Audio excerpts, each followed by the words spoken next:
всех гостей и подписчиков канала Пушистый инженер. Итак, ребята, продолжение у нас нашего ремонта. Подоконничек мы поставили, все нормальненько, держится. Теперь нам надо сделать откосы.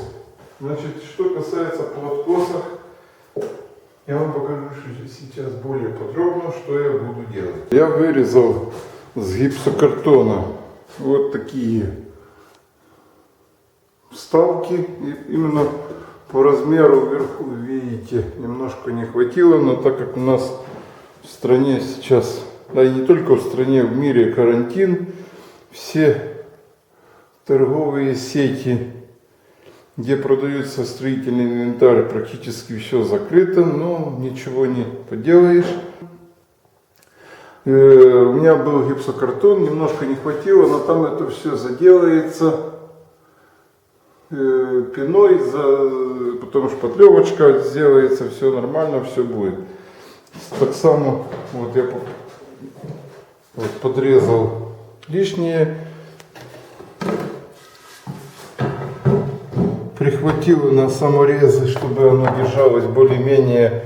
Потом это все я вам покажу. И сейчас вот это пространство я просто задую пеной. Не буду я там особо ничем заморачиваться, просто задуваю пеной. Оно плотненько прицепится и все, и так само вверх. Поехали. Ну, в общем, ребята, запенил я.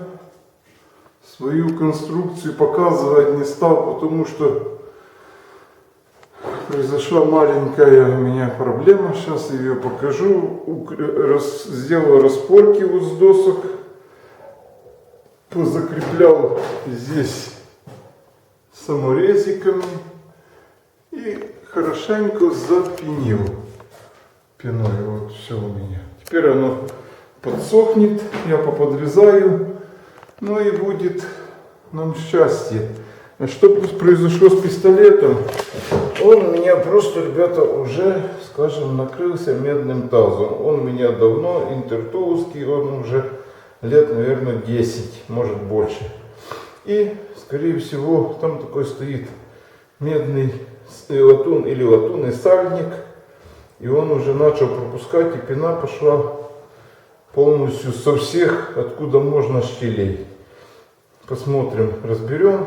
Если что-то будет, возможно с него сделать, мы сделаем. Если нет, значит уже нет.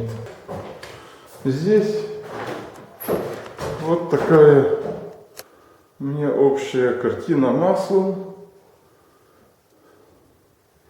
В общем, спасаемся от карантина кто как может. Мы в ремонте. Немножко даже вспотел, пока этим занимался. В общем, ребята, очередная часть видео про ремонт у нас подходит к концу. Я вам желаю крепкого здоровья, чтобы эта зараза прошла всех стороной, эти все вирусы. Это все очень серьезно. Всем здоровья, удачи, подписываемся на канал, пишем комментарии. Всем пока.